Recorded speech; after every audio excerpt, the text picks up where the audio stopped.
Welcome to the Meeple Syrup Aftershow. I'm joined here with Dylan Kirk and Senfong Lim, and we're designers discussing design. We're on the episode 101, The Future is Now. We had three fantastic guests our last during the main show. We had Mike Primo, we had Charles Wright, and we had Peter Hayward.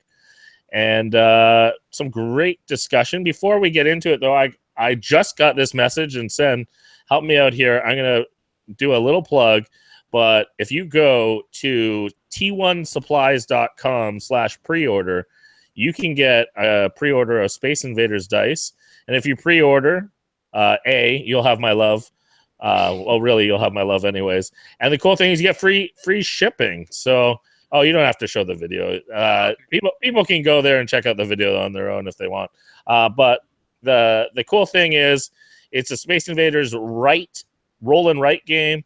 You can play 1 to 4 players. You can check out the rules. Dan King does a teach video, so anyone interested can learn the rules before you order. And they're also offering, if you'd like to buy, organize with a few friends, you can get 6 copies. You get 25% off plus free shipping. So please check it out. There's limited quantity for the pre-order. I just got the message literally 5 minutes ago, so I have to go tell my mom to go pre-order a copy. And anyone else out there, check it out. So anyways, thanks for letting me plug it. Really a childhood dream. If I could have, if my childhood self would know that I would have got to make a Space Invaders game, I would have thought I am so cool. So you know what? My kids still don't think I'm cool. No, that's what I was going to say. Only myself would think I would. Yeah, exactly. There you go. But we had this really great episode, and I think we got some great material. Actually, Dylan, you had some comments in the discussion part, and I said, save it for the after show. That's some great stuff. So why don't you start us off? Well, I actually wanted to say about the whole market segmentation thing. So what I think we got during the show was an excellent overview of kind of where we are and where we will maybe be for the next couple of years. But I was attempting to see if maybe there was some foreshadowing with the conglomeration of a lot of small game companies who clearly are looking to buy up good ideas and put the good ideas more on rails, either into IPs or their existing game kind of worlds or what have you. Yep. So what I'm thinking is, to what degree is this market segmentation a factor that is producing the inability for us to make evergreen games? In effect, the market environment itself is forcing us to further chase that long tail and look for demographics where we can sell a very particular game to a very particular set of people, know exactly what our numbers that we're going to ship are. Just like a few days ago when we talked to, now I'm going to not remember his name right now, shipping in Europe, he knows exactly who his Sven, exactly. Sven Grölich, that's right. He knows exactly where his market, essentially he knows exactly how many units he's going to move. Right. And when you make those calculations and you start going down that rabbit hole, in effect, you're seeing this dispersion. But I think the industry is going to be leading here.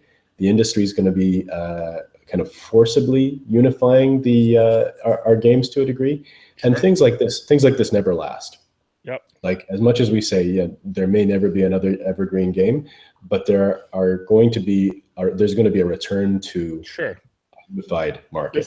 There's something that's going to break that rule. Like, it's a rule. It makes sense right now, but then when you think you've got it all figured out, then you're wrong. Then Vlada makes another game. Right. Even Codenames. I think Codenames is this perfect example of like CG and Vlada specifically has a niche. And so he's making game after game of people that love Dungeon Pets, that love, Dungeon Lords, are examples of he's working to his segment. They're buying the brand, right? They're buying the brand. He knows what they're making, and then all of a sudden he makes this game that he goes, wait, as much as this doesn't fit at all, I think this is a great game. We can do it well. But it's funny. It's funny because when it first play tested and you and I were there, yeah, it was like, only by the end of the convention did he say, "No, I think I'm going to keep this one for myself." Yeah. Because he saw, no, seriously, He was Vlada's just, legitimately thinking about, do he I was going keep to it? sell it. He was going to Yeah. sell it to, maybe Stronghold, maybe Z-Man, anybody else but himself, because it really isn't. If you look at it, if you think about It it, it doesn't is make not sense. a game. No. But he saw how strongly it worked for the people who played it, and he said, "No, we're keeping it. It's off the table." And it was so, like, interesting. Go ahead. sorry. Well, I was just going to add. So I think it was an interesting differentiator, though, that it really does have not an evergreen element to it. It's more got this push to mass. I think like this idea of making Marvel and Disney versions and stuff like this. I think that makes total sense because mass is looking for things that they can justify themselves. Well, Mass is looking for anything to stick a license on that they can sell. Well, That's license, but also just even like grabbing something. This is an example from Nuremberg. I thought this was the funniest thing.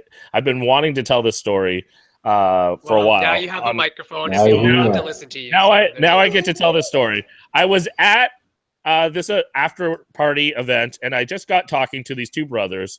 I said, "Hey, what do you guys do?" And they go, we made a game." And I was like, "Oh, so you're inventors?" And they're like, "Well, I guess I wouldn't think of that. It was just our childhood game. We made like 1,000 copies, sold them on like a crowdfunding thing.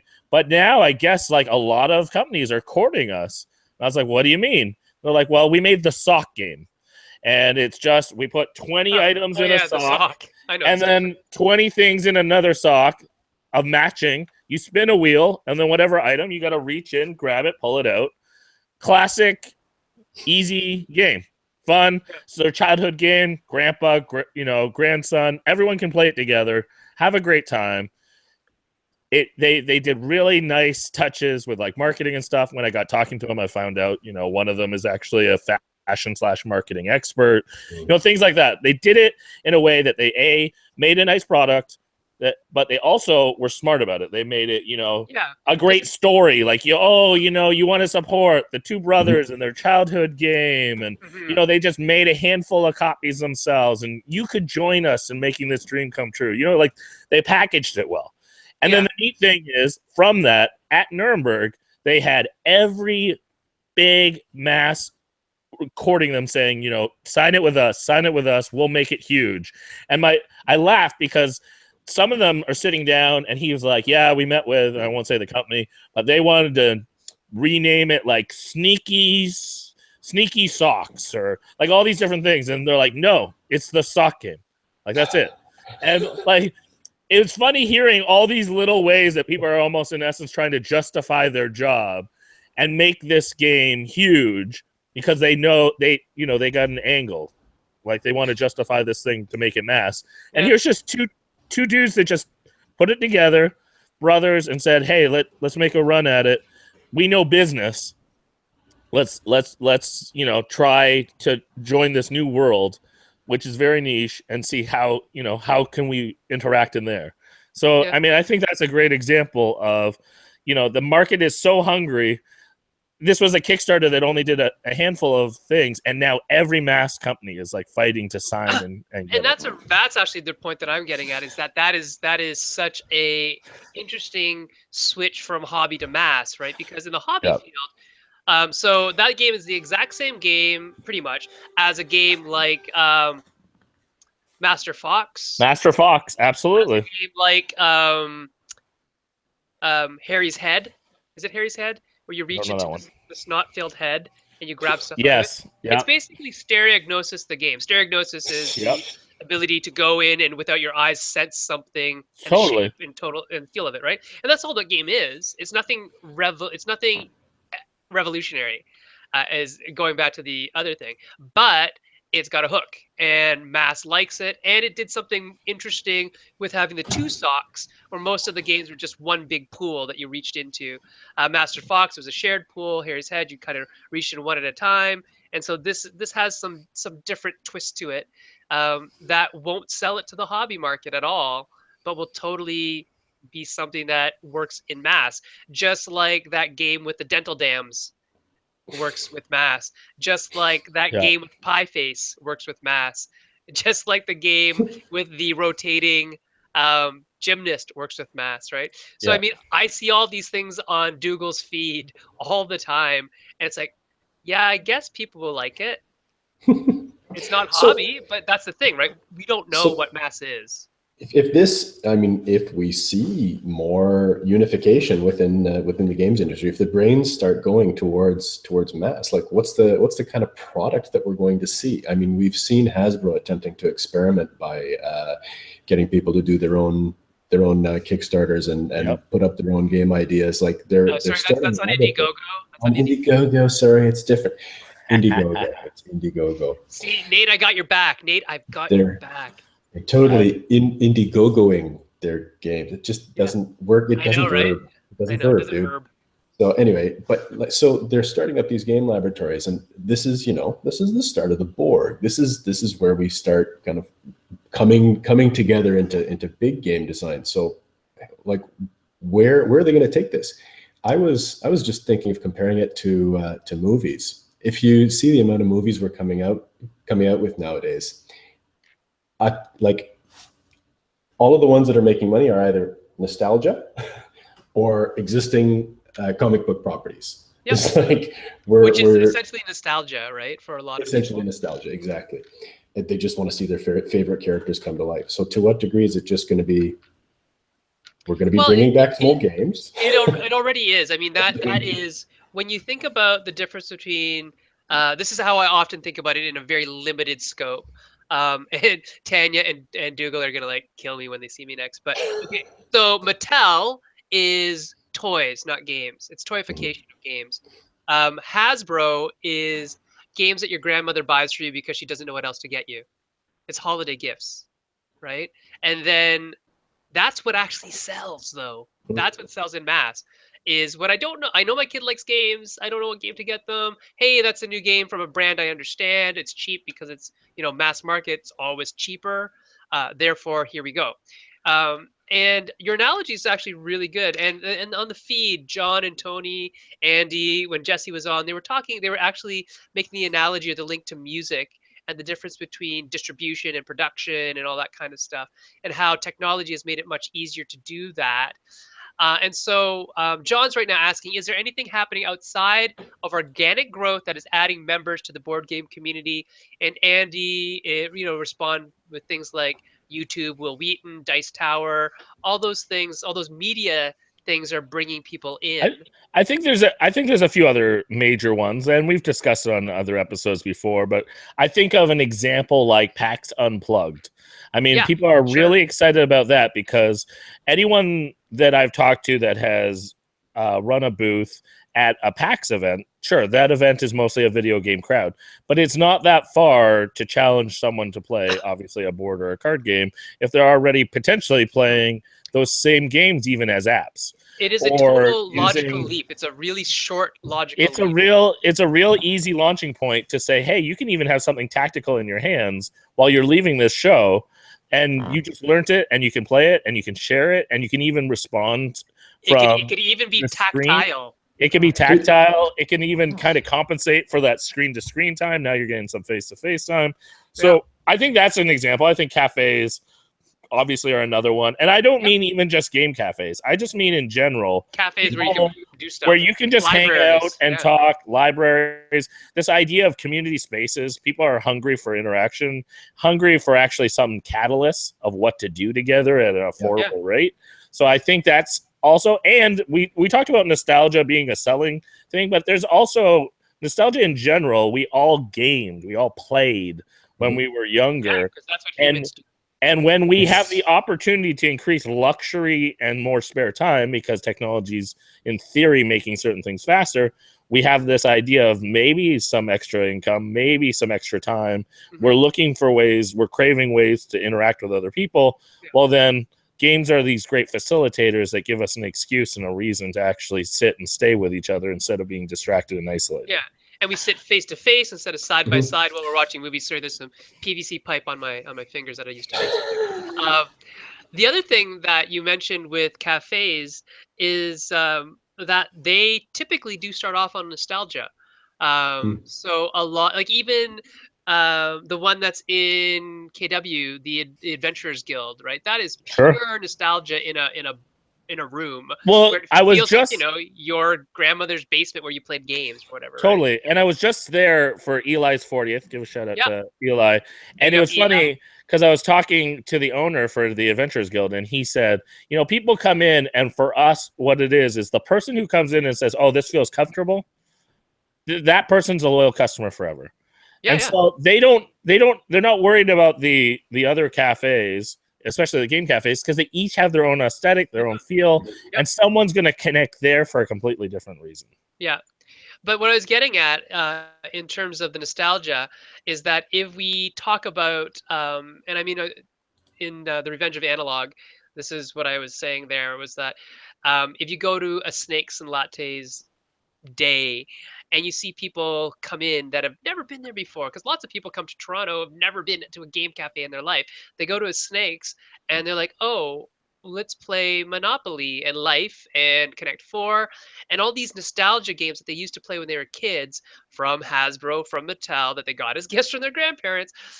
Bring them back into gaming. And so there is that need for those gateway minus, like not gateway games to the hobby, but gateway games that get them back into gaming.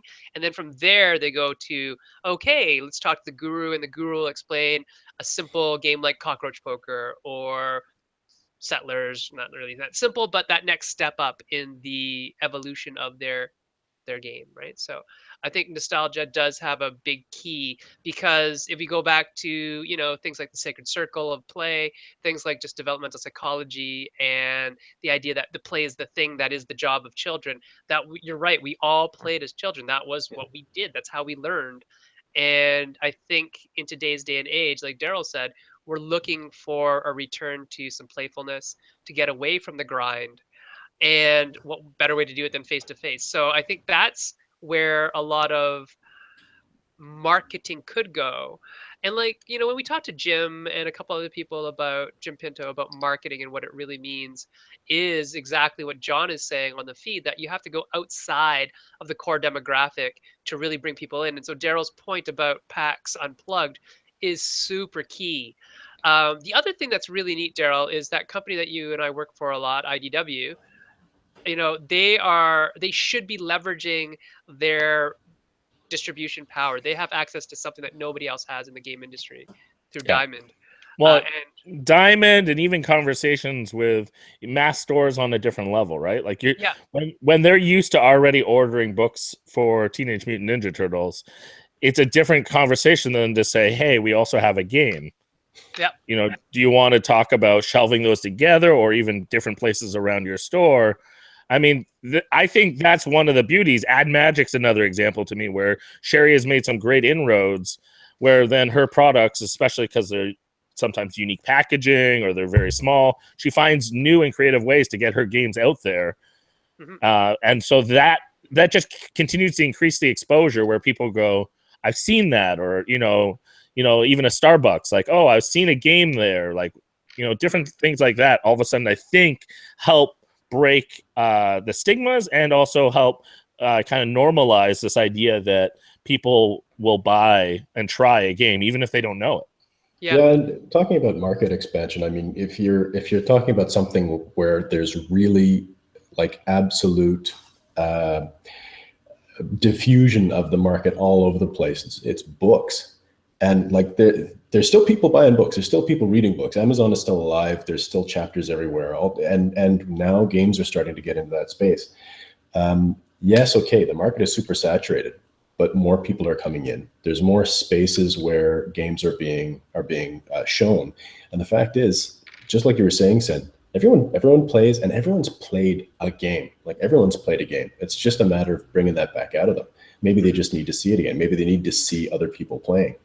But what I was kind of interested in is, like, where are we going to get these big publishers who each have their own line of cookbooks, which they know are going to be the steady cash cows, that have their own line of particular novelists that they know make a good hit because of their name, and their own line of experimental stuff that they go off on the site. Like, like we're already seeing with Hasbro and whatnot. They've got their cookbooks, they've got their experimental stuff, they've got, you know, the stuff that they're hoping to bring into the market and force into the market in the coming years. It's a long-term plan. I think that is definitely, I mean, we were talking to Dougal about that 2 or 3 years ago. The term incubator is something that you often use in the industry, not the game industry, but other industries, in terms of let's make this group be an incubator for ideas for us. And we had talked about something happening along those lines for Hasbro, for whatever. It never materialized because I think it's actually easier to do it with crowdfunding, to be honest. I actually think that's an interesting way of doing it. I actually think I got one cooking for us. Actually, I forgot to mention this, and maybe I'll mention it on live so that I'm accountable. So it becomes true? So it becomes true. But I just got an email from Spin Master saying that they would love to meet with the game artisans, especially in the Toronto area, and start trying to think of ways to cook things up and influence change. I mean, Spin Master is another example of, you know, here's a huge game/toy maker who's based in Toronto and is like, we have no interaction with, and yet we have this large network of game designers and testers and all this, and yet we have no connection with them. And it's funny, actually funny, yeah, because we used to. Because we used to, through Josh and his cousin actually working there. So it's this funny like disconnect where this is, sure, it's a saturated market, but as we find more and more of these connections and opportunities to work together and find ways to work with each other, I think that's actually going to help grow market potential. So, for instance, Spin Master is going to have inroads where they're actually looking for a little more game. One of the cool things I noticed in their booth, and I don't know if I can officially say this, but I will, because who knows how many viewers. But at Toy Fair, inside the booth was Santorini. So that's a pretty exciting thing where it's like they clearly want to get more games that actually have some meat on the bones. And they know that they have an audience they've grown up to a point where that's an available option for them now. Yeah. I promised you something. Yeah. Oh, steamboats. I was going to talk about steamships. Is this the right time? This may be the right time. Perfect. Right. We're talking about innovation, right? We're talking about innovation. Oh, I know where you're going. At the core, this is what we're talking about. 1866, Battle of Lissa between the Austro-Hungarian Empire and Italy. Yes. Was the first battle in which there were kind of ironclad ships. The thing is, there was everything from wooden ships with masts to metal-sided ships with some wood to, all sorts of different cannon, completely and totally mixed up. The one biggest weapon that was used during that thing was the ram. And they decided from that point on that every ship should have a ram because of that. But between 1866 and 1886, or even 1894, ships had, and the philosophies around warships had changed quite a bit. As a matter of fact, there were two competing schools, the Jeune École, which thought that many, many small guns would work very, very well, whereas other people were the big gun school, who believed that you should have very, very few large guns. The Japanese happened to have a Jeune École fleet, and then at the Sea Battle of the Yalu in 1895, won against the Chinese, who were an all-big gun fleet. So people thought that this was the Jeune École ascendant. Completely wrong, because in 1906, the Dreadnought is launched, and lo and behold, the modern era of battleships begins. Between 1866, when we had absolutely no idea what was going on, and we thought that rams were the next big thing, to the Dreadnought, which actually began a real kind of form of naval warfare, modern naval warfare. Revolution? A revolution. Yeah. The fact is, virtually nobody had a clue. That's right. All the tools are there. Right. All the tools are there. But the first few things, we think, okay, we'll make an amalgam game. We'll do this and we'll put it together with cardboard and it'll work, just like we made amalgam ships. Okay, we'll have both sails and screws, or both sails and steam. That's going to work twice as well. No, it didn't. You have to make it its own thing. You can't just say, we're done. Here we go. That's innovation. No, it has to be completely revolutionary. And that's the difference between the Ferdinand Max and the HMS Dreadnought. Jesse's arguing with you, Dylan. He says that's an evolution. Insofar as there's no such thing as a revolution, I'd kind of agree. But the fact is, the evolution that people thought was occurring was not occurring. Like the Je n'école was not the next big thing. The RAM was not the next big thing. What happened was an evolution that took people by surprise. It was an unexpected evolution, which is why I'm saying revolution. But Jesse's right. There's only evolution. Yeah. Cool. And I think that does point back to board games somehow. It really does. It does. It totally does. And I love listening to Dylan ramble about history because that's the subject that I know very little about in terms of the dates and things like that. I understand warfare and the mechanics of it, but I can't rattle off dates like Dylan. And so it sounds really good coming out of his pie hole, which is great. So my point in that is that I think there is like charm bracelets in board games. Sorry, that just came out from nowhere, John. John says a revolution or an innovation could be like charm bracelets in board games. And that's funny because Jay and I actually have a game that uses charm bracelets in a board game. Nice. I was going to say, I played around with that, but... Yeah, I digress. Yeah, see, Jesse just said that. Yeah. It's going to be big. Daryl tried that in university. Yeah. It wasn't... Well, what's funny is also this idea of cycles, right? So actually the reason that idea came up was Erica and I were looking at certain trends and then when they would repeat and trying to gamify those because, maybe initially the product was enough, but now we're looking for ways to play with it. So, something like a charm bracelet now makes a lot of sense as a way to now gamify the experience. Maybe as a board game or card game, or maybe even on a bigger scale, like a physical game that you might play large scale outside with many people. So, yeah. And I think that's another area that you mentioned, physical large games that we haven't really kind of broken into is, there's other play spaces that could use games that aren't necessarily like the games we normally play in those spaces, but more games that the hobbyists, the hobby gamers would appreciate. So like Molke and any of those yard games. That's a market that's kind of untapped. That if you have bocce and Molke and toss ladder, that's about it. That's all there is. And I think there's space for some more things in the outdoor game industry. Game market. There's a lot of mass opportunities where it's trying to take the lessons we've learned from hobby and now apply it. I mean, even one, I'll give a plug. I'm doing this one with CSE Games and Emblems, and the idea is that I pitched it to him, but he has the NHL license, and so we said, well, why don't we go for mass market with the grandma that's buying a game because exactly they love hockey. But what if the game is actually good? So what if the game actually was more than just no offense to like Topps Trump or something, but you're just basically throwing cards at each other, and because there's a billion brands, that's a game, I think. But what if there was a little more that we learned from more game meat design? On the bones, right? Yeah. So wasn't that supposed to be flags at one point? It is. So they're doing the international version, but they thought they would do it worked out that actually this is the anniversary, so the 100th anniversary of the NHL. Yeah, exactly, right? So you might as well use that while you got that license. So because it's so our tagline is a hat trick taking game about the history of NHL logos. Nice. And is the what's the price point on it? What's the MSRP? Do you know? I don't know. This isn't the official box. We were just the reason I have a copy is because Fabio was actually in town today.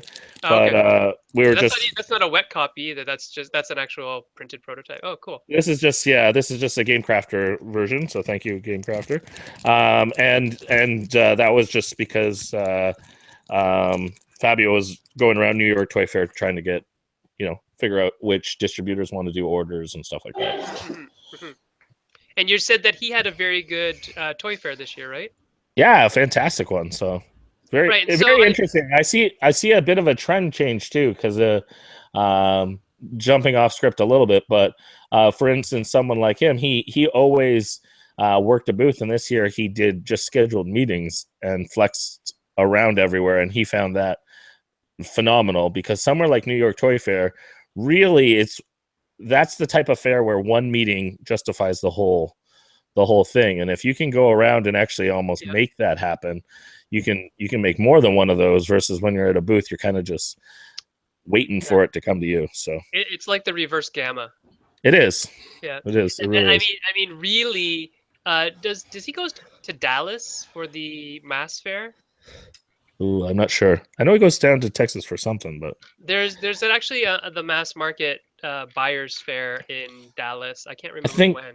there's That like a one's calendar club ridiculous. one as well, and there's a few different ones. So Yeah, some of those are ridiculous. Like where it's like, Target walks by and says, "Yeah, we'll take 7 pallets of that." yeah. Well, I was I don't talking. have 7 pallets. I was talking to Peter from Ad Magic at Toy Fair, and he had that story. He just said, Target walked by and just they asked us to show the game. We showed it, and they're like, "Yeah, okay, we'll pick up, a print run." Yeah. Yeah, 5,000 copies, no big deal. Of course, what they're going to do to you though is they set the price Sure. that they're going to buy at, and so you But have to say, still "Can I a game make it at changer." that price?" Right. It is if you can make it at that price. If And you the can make thing it. about Ad Magic is they can, because Exactly. they kind of set the price, right? So they're in a really good boat for that kind of thing, which reminds me I have to call Peter about a game Nice. or something, right? Anything else we want to talk about? Well, I'd like to give a plug to Breakout Con. Anyone, if you're in the Toronto area, and you don't know about this, you need to be there. Honestly, you can just pick up a day pass, $25, Saturday or Sunday. It does start on the Friday, but maybe you're working, so you can't make that work. Just come for a day, $25. Yeah, Dylan, just come for a day. It's just $25. Just a day. Awesome. That sounds just for great. a day. Just jump on one of those secret jets. Yeah, jump on a secret jet. There are no secret jets. It's no such thing. It doesn't exist. Come to Breakout Con, and I'll just put this out here right now. If you're a designer, and you feel that you're underrepresented, come talk to me. Come talk to Eric. Come talk to Daryl. Erica will be there. Pam will be there. So a bunch of designers, Tim Brown will be there. I think Daniel, Helena, and Josh. Jonathan Lavely will be there. Chris Chung will be there. So there's women. Peter Hayward will be there. There's people, LBG, DQ. There's people of color. We all design, and we'd love to help you do whatever you want to do. So feel free to come talk to us. Everybody at Breakout Con that is a designer that I know personally would have no problem whatsoever talking to anybody. They'd love it. Yeah.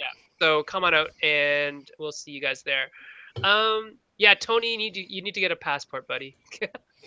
Yeah, you do. But I hope your move to Portland goes smoothly. Yeah, especially if you're up in Portland, you really need a passport. You're actually really very close to Canada if you get up there. Yeah, it's true. This is very true.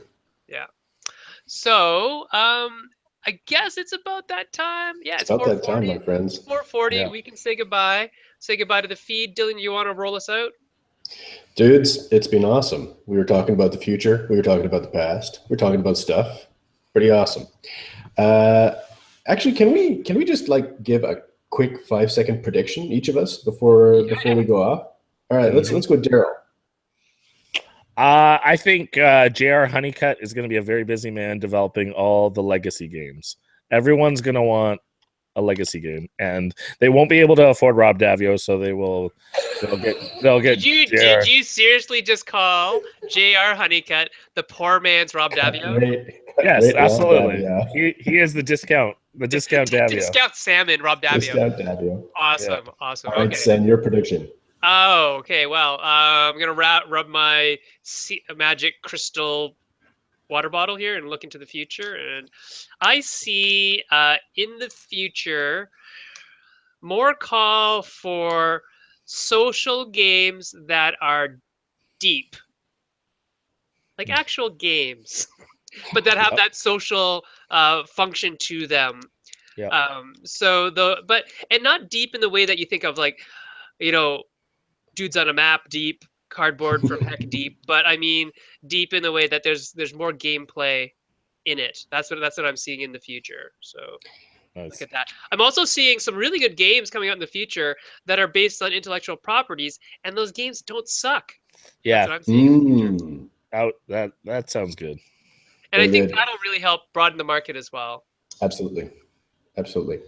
And I think my prediction, I'm going to go with consolidation and a deeper rift between people who went mainstream and the people who are true gamers in the real niche games.